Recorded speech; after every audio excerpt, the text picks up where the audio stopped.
Mesdames, Messieurs, bonjour. Merci de nous rejoindre pour cette nouvelle édition à la une de ce lundi 22 décembre. La 33e édition de la foire de la production algérienne se poursuit. Ce midi, nous vous ferons découvrir les nouveautés de l'industrie militaire avant d'aller à la rencontre des acteurs de l'industrie pharmaceutique et de la recherche scientifique.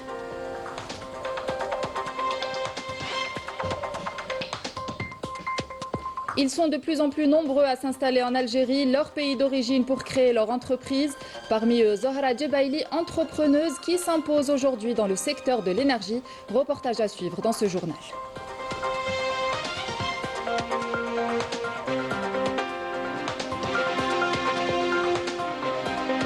Au Maroc, ni l'hiver ni le froid n'empêchent le Makhzen de démolir les maisons des familles les plus modestes. Toute personne qui ose contester est rapidement arrêtée. Les Marocains dénoncent une véritable tragédie sociale.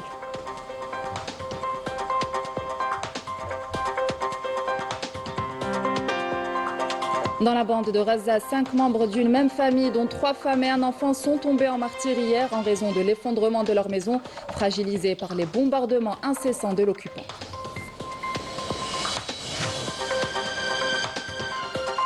Bienvenue à tous. On s'intéresse ce midi au secteur de l'industrie pharmaceutique, bien présent lors de la 33e édition de la foire de la production algérienne, un véritable moteur de notre économie. Plusieurs entreprises y exposent leur production qui couvre une grande partie des besoins nationaux en médicaments. Parmi elles, une nouvelle usine de production de traitements hormonaux, la 5e de ce type dans le monde. Sami Darli. À la foire de la production nationale, l'industrie pharmaceutique s'impose comme un secteur stratégique et en pleine évolution. Les laboratoires nationaux couvrent aujourd'hui près de 80% des besoins du marché local, illustrant les progrès réalisés en matière de souveraineté sanitaire et de réduction des importations. Avec plus de 230 entreprises pharmaceutiques, dont une majorité dédiée à la production de médicaments, l'Algérie a développé un tissu industriel solide, capable de produire des milliers de spécialités pharmaceutiques. Cette dynamique contribue également à la création d'emplois qualifiés et au renforcement de l'économie nationale. Nous avons développé une gamme très riche. Nous produisons aujourd'hui plus de 245 produits pharmaceutiques qui couvrent 22 aires thérapeutiques. La foire met aussi en avant les ambitions à l'export, notamment vers les marchés africains, ainsi que les projets d'investissement dans des médicaments plus innovants. En plein essor, le secteur pharmaceutique fait cependant face à des défis, notamment la dépendance en matières premières importées et la nécessité de développer davantage les biotechnologies. Aujourd'hui, au Salon national de la production industrielle, placé sous le slogan « L'Algérie construit son avenir », le groupe Biocare marque sa présence en valorisant son positionnement sur le marché national. Composé de 5 unités de production, le groupe commercialise près de 230 médicaments couvrant plusieurs catégories, notamment les produits biologiques. Parmi les plus importants figurent les différents types d'insuline. Des médicaments fabriqués localement par des compétences algériennes à 100%, illustrant la politique du groupe en faveur du produit national et du renforcement de la souveraineté pharmaceutique. L'industrie pharmaceutique algérienne apparaît comme l'un des piliers de la production nationale, en pleine consolidation, avec des perspectives prometteuses à l'échelle régionale et continentale. Parmi les espaces qui attirent également les visiteurs, les stands consacrés à la recherche et aux études universitaires. On y découvre des parcours, des innovations qui ont donné naissance à des investissements ambitieux. Amira Safta. Quand la recherche scientifique rencontre l'esprit d'entreprise, l'idée devient produit et le savoir se transforme en investissement. Aujourd'hui, la recherche scientifique n'est plus confinée au laboratoire universitaire. Elle se concrétise en projets réels, transformés en produits fabriqués et commercialisés, contribuant au développement de l'économie nationale. Cette technologie repose sur des batteries innovantes à haut rendement destinées au marché national et au continent africain. Le taux de performance peut atteindre les 70% avec l'optimisation des systèmes de captation et de traitement d'images. Cet équipement se distingue par un fonctionnement entièrement automatisé. Il intègre un système de télémétrie permettant un suivi en temps réel des données des puits, accessibles directement via Internet. Parmi les projets développés figurent des générateurs d'ozone destinés principalement à l'enseignement dans les universités, les centres de formation et les lycées techniques. Les chercheurs algériens ont réussi à développer des solutions technologiques innovantes dans des domaines stratégiques tels que l'énergie, l'agriculture, la chimie et l'innovation. Le centre dispose de laboratoires capables de développer les cultures stratégiques sur lesquelles repose l'économie nationale, contribuant ainsi au renforcement de la sécurité alimentaire. Ce dispositif se distingue à l'échelle internationale par son caractère multifonctionnel avec des applications dans l'électricité de l'air et l'énergie réactive.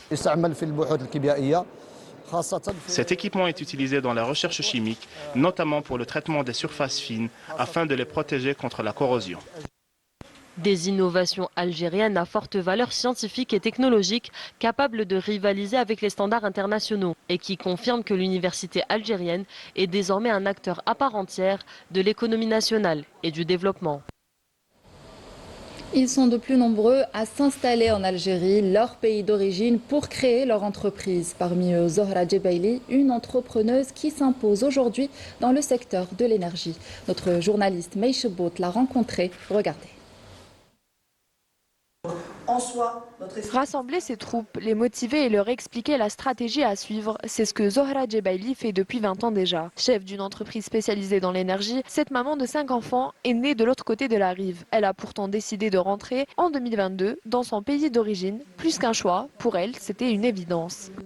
Mes enfants sont amoureux de l'Algérie. Ils sont ici scolarisés, ils y vivent et ils sont complètement épanouis et n'ont pas pour objectif de la quitter. Ça remonte à 2022.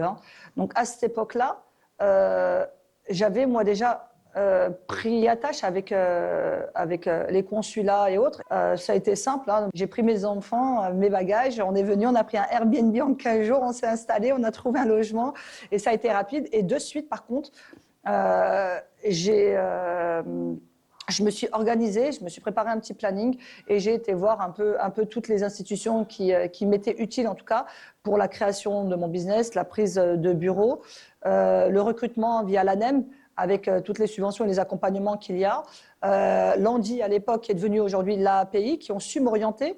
J'ai jamais été autant facilité dans un pays qu'en Algérie. Évoluant dans des secteurs stratégiques comme le bâtiment, les télécommunications ou encore l'installation de réseaux, aujourd'hui, elle mise surtout sur l'énergie et ambitionne d'accompagner la transition énergétique du pays, un objectif qui s'inscrit dans la vision nationale, à savoir installer 3000 bornes électriques d'ici à 2030. Je suis en plein projet de création de la borne électrique Z Smart System. Mais mon projet innovant, même s'il existe un producteur algérien qui est en fond, c'est de pouvoir proposer une borne avec une supervision 100% algérienne et souveraine afin de suivre la consommation, piloter son besoin, pouvoir recharger n'importe où en Algérie.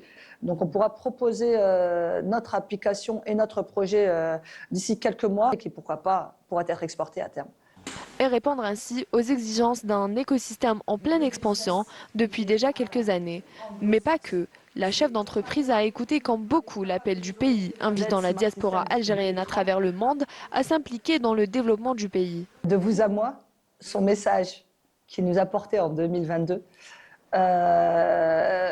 il a encore plus confirmé mon choix de revenir. Et il y en a beaucoup puisque j'accompagne beaucoup d'Algériens de l'étranger à s'installer et à développer leur commerce et leur facilité pour avoir des raccourcis. On s'est créé un petit écosystème entre nous et ça fonctionne très bien. Donc entre les locaux et ceux qui viennent de l'étranger, ça se passe juste extrêmement bien. L'écosystème en soi, sur le fond, il est très bien fait. Il y a toujours des axes d'amélioration, je ne dis pas que c'est parfait, mais n'empêche que pour une personne lambda, comme moi, qui est venue par ses propres moyens et qui a été à la recherche d'informations, j'ai trouvé mes réponses. On se sent protégé. On est bien, nous, c'est chez nous. Internationale dans la bande de Gaza, 5 membres d'une même famille, dont 3 femmes et un enfant, sont tombés en martyrs hier quand leur maison, fragilisée par les bombardements de l'occupationniste, s'est effondrée dans le quartier de Sheikh Redouane à Gaza. La défense civile a appelé les habitants à évacuer les bâtiments endommagés par l'agression sioniste, qui sont considérés comme inhabitables, précisant que 22 maisons s'étaient partiellement ou complètement effondrées depuis le 10 décembre dernier, dans un contexte de conditions météorologiques hivernales difficiles, faisant 18 martyrs et 4 disparus.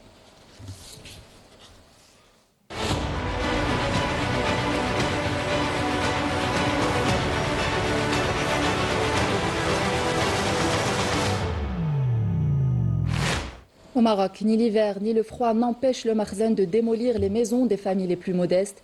Les Marocains dénoncent une tragédie sociale. Aucun projet de relogement n'est prévu, aucune compensation, ni même une reconnaissance officielle des préjudices subis par les habitants. Du jour au lendemain, des dizaines de familles marocaines ont vu leur logement ciblé par des décisions de destruction mises à exécution sans le moindre préavis. Les habitations ont été détruites alors que leurs propriétaires disposent de documents attestant clairement de leur droit de propriété. Face à ces décisions arbitraires, les Marocains sont sous le choc. J'ai tous les documents, tout est là, mais à quel moment ils nous ont parlé ou averti? Je suis pour la loi, mais détruire nos maisons sans motif comme ça, non. Nous n'avons été informés de rien et aucun délai ne nous a été accordé. Toutes nos affaires sont par terre et nous ne savons pas que faire. Ils viennent sans prévenir et nous demandent de sortir nos affaires pour démolir les maisons. Et cela sans indemnisation, sans rien du tout. Pourquoi sommes-nous opprimés? Nous ne sommes pas des citoyens. Où est la loi? Comme si les traumatismes des démolitions ne suffisaient pas, les opinions sont aussi étouffées et toute personne réclamant ses droits est vite arrêtée. Le Makhzen fait de la revendication un délit et de la mobilisation pacifique un prétexte à la répression. Revenons chez nous où l'hiver a finalement réussi à s'installer. L'Office national de la météorologie a émis un BMS prévoyant aujourd'hui des chutes de neige sur les wilayas de Djelfa, Tissemsilt, Indefla, Médéa, Blida, Tizi Ouzou et Buera. Et ce jusqu'à 18h. Le BMS concerne également les reliefs situés au-dessus de 1100 mètres dans les wilayas de Béjaïa, Djidjel, Bourj Bouariric, Sétif, Mila, Constantine, Betna, Khanchla, Oum Bouagui et Tébessa, prévus de ce lundi midi à mardi, 1h du matin.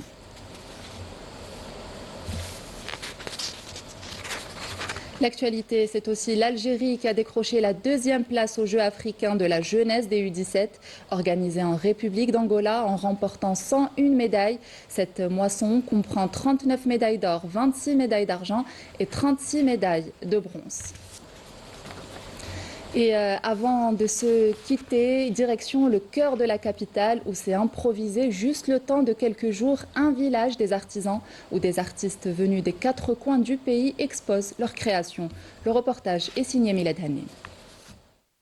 Le village des artisans à Alger, un espace vivant, rempli de couleurs, de textures et de créativité. Les formes, la lumière et chaque détail attire naturellement le regard et donne envie de s'immerger dans cet univers.